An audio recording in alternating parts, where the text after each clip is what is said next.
Hey guys, welcome back to the shop. This video is going to feature some much needed shop upgrades. Those are always fun. And it's also sponsored by Hone Health. More on them later. Let's dive right in. This first upgrade is craft paper storage. I have 3 commercially purchased dispensers and they're just getting out of control. So here's the solution. The first step is to give my wife her printer back. I'm gonna miss this thing. It's Bluetooth and Wi-Fi. Man, I am such a goofball. Oh my goodness. All right, moving forward. I got a few measurements here. We're gonna take these, use the robot, cut out some shapes. Yeah. I used this shape to kind of save weight. I'm not really sure what I was thinking. And then these legs, I thought, well, I don't know, might make them a little interesting. As it turns out, this look, when it's all put together, kind of reminds me of like a country kitchen. I remember my dad was over here when I was doing this, and I said, why don't I just put some chickens on here and make it match? And he's like, nah, I think it's okay. So, upon his, wisdom, I said, okay, fine, I'll use it. But you can see here, drilling a few holes and countersinking, in those holes as well. We're going to move forward and tack it all in place before we drive the screws home. And I found this new technique where I'm using panhead screws in countersunk holes. And what it does, it gives a really nice strong hold. It actually compresses in that countersink, and I like it. I like it a lot. So we're going to remove some rubber feet. We're going to trim down some Baltic as well. And in those holes, we're going to attach some screws. So this wood is used in here to kind of give the tooth or give the screw something to kind of grab onto. You're going to see here, once this goes on the tower, I'm going to come in from underneath and we're going to attach some same panhead screws up through those countersunk holes. I do like this technique, and look how strong this hold is. See that screw? It just kind of zoop, goes right into the material. And I'm a big fan of these things. Oh yeah, nice and strong. So as I continue to put this together, let me know what you think about the country kitchen look. I honestly, not a big fan, but you know what? It doesn't really matter. Got to play with my daughter for a little bit. We're going to push each other around on this chair. I swear, times like this are the best. All the dads in the room, you know what I'm talking about. We're stuck. Well, excuse me. What are you doing? What do you want? Oh. You gonna stay hydrated? Where are you going with that water? Are you trying to make it cold? Okay. All right. Hey, thumbs up. Nice job. I absolutely love our time in the shop. You know what? It's moments like that that really get me thinking about the future in my health, and that's what brings me to this week's video sponsor, Hone Health. If I could, I'd like to share you a little personal story with you. I love these children. They are a big part of my life in this channel, but I don't have the energy I once did when they were first born to keep up. And this is where Hone Health comes into play.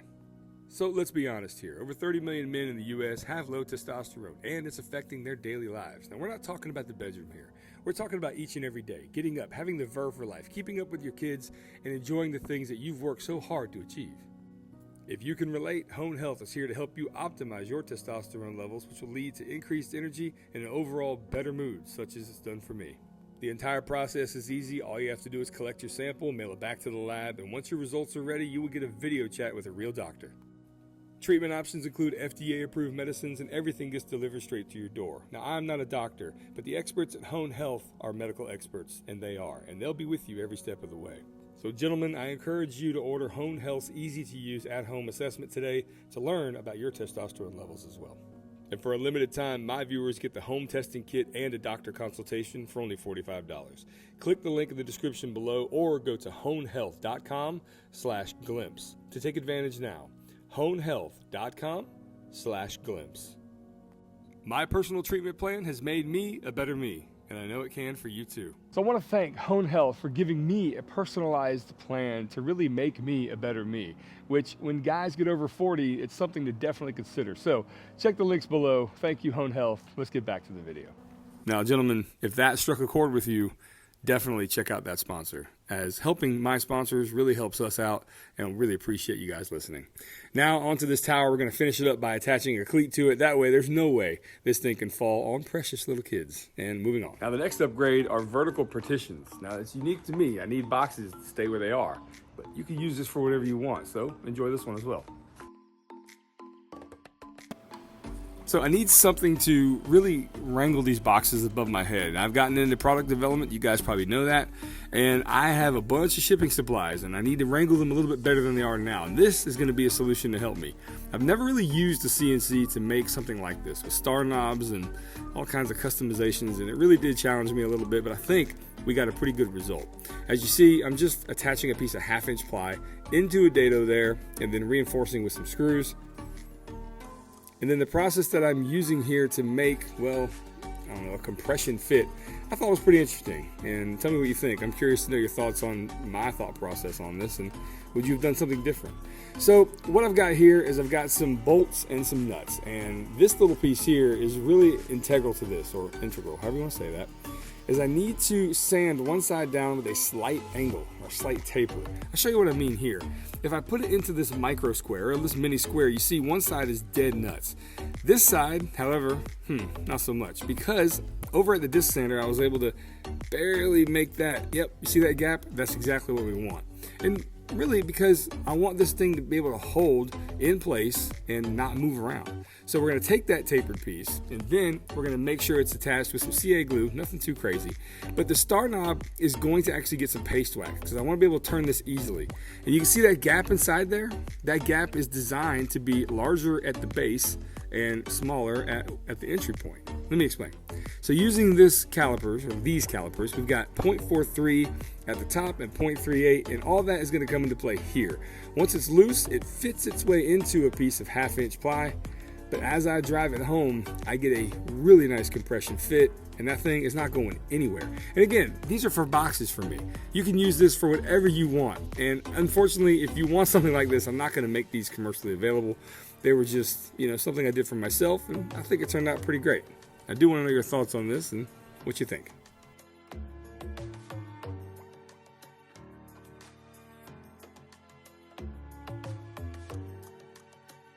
This next one is overhead storage featuring French cleats, of course. But the cool part is it's got a little small shelf underneath it as well to hold various items. I thought it was pretty cool. Enjoy this one. So in efforts to not waste your time, I'm not going to show you exactly how I sand everything. Okay? It's just sanding.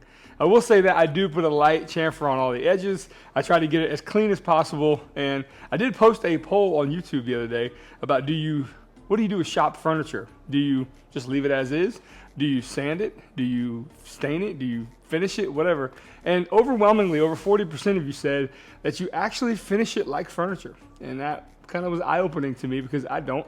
I sand it nice. I make sure it looks good, but I never put finish on it. And maybe I should. Anyway, I'm not doing it for this project, I'll tell you that. We're going to start some assembly, and we're going to start throwing things up on the wall, getting more organized. Now the fun begins. Let's go. So I've got quite a bit of pieces cut here. These are 24 by 12 pieces of 1/2-inch Baltic birch, and I'm putting a line around 5 inches in. And that line is going to represent where I'm going to install these cleats. Now these cleats are available. They're on my website, glimpseinside.org. You can check that stuff out. I really do appreciate the support on that, and they're super handy. And I'm going to use a whole bunch here for myself and my situation. So as you can see here, I'm using the glue and CA glue method. I'm not even going to use any hardware for these. And as this goes together, you can see, there you go, pretty instant bond, good to go. Now, I had to put them somewhere out of the way, and they kind of look like a cool little piece of furniture. I like it. A little Art Deco, huh? Either way, we're going to move forward and make these smaller shelves as well. So those are the larger of the two. As you can see, they're all stacked up. Now, I do offer these smaller French cleat brackets, and I'm going to install these the other way around, meaning they're going to be hanging instead of on the top. Basically, well, you'll see. And this is kind of a cool little thing. Actually, I did a maker meetup here a month ago, and a buddy of mine suggested that why don't you try mounting one of those smaller shelves up underneath one of the larger ones. And I said, hey, that's a pretty good idea. So that's what we're going to do. But the first thing we got to do, though, is reinforce these cleats. These cleats I put up when I first moved into the shop, and there's like 5 screws in them. Did not have the knowledge that I did now, so I reinforced them, doubling up those screws all the way down. Now here's that cool trick where the lower shelf kind of nestles in up underneath using the same cleat, giving me just a little bit of extra storage underneath. Pretty cool stuff. Now, of course, you can use these for whatever you want. My situation is a little bit different. It's changing a little bit. I'm having, shipping supplies and all kinds of stuff in here. I need to get this just overhead where I can still reach it with a small step stool. This turns out unbelievably well for me. Now, here's the beginning shot. Kind of worked. Older French cleat shelves, only about 7 inches deep. And now the upgraded, love it. I have room to put little mailers, boxes, all kinds of stuff up there. Really love how that one turned out too.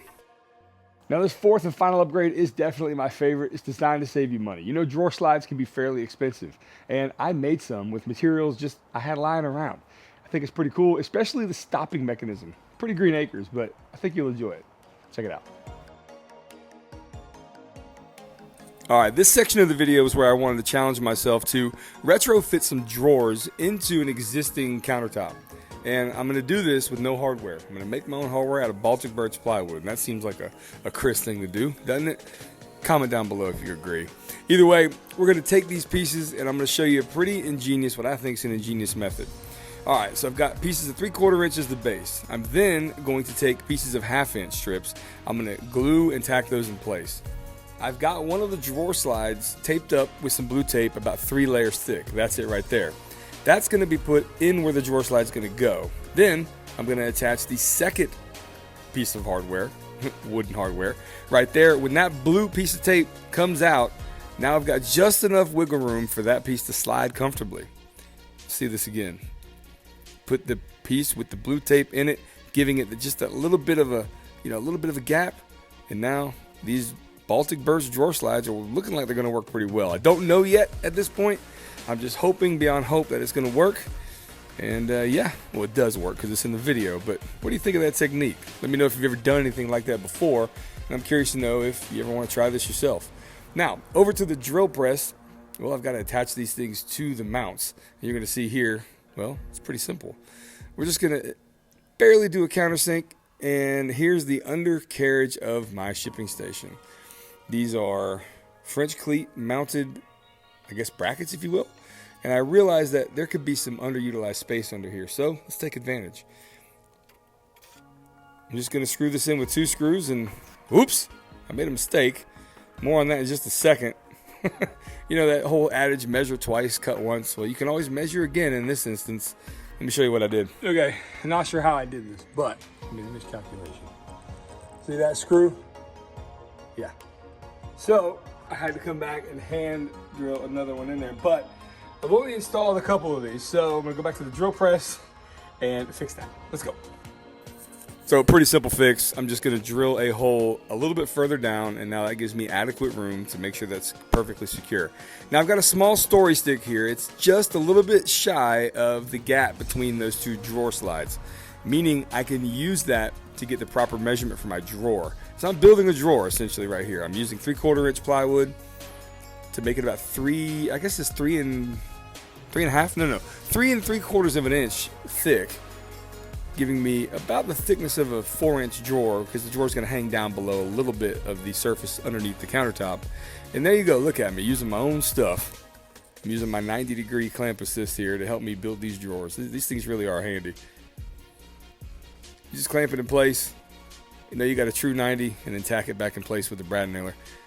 And then really simply, I make drawers probably one of the simplest ways out here on YouTube. I just make a box with butt joints, and then I take a piece of 1/4 inch. You can use 1/2 inch, 3/8, but I got some 1/4 inch.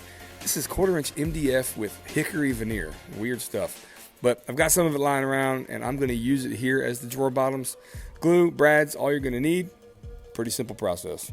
And if you cut this piece dead nuts, you don't have to use a flush trim router, and that's what I did there. Now, moving on to put the drawers in, I've made myself a little piece here where I orient exactly where this piece of scrap is going to be to install these slides, which is going to give me the perfect fit in installation later. Now, but before we do that, definitely use some paste wax. Paste wax is your friend when making wooden hardware. It will help it glide, and you want to probably reapply this stuff, I don't know, every 3 or 4 months or so. Of course, we're going to attach it to the slides and the actual drawers themselves, and everything looks like it's going in pretty well, except when you put drawers in backwards. So let me fix that real quick.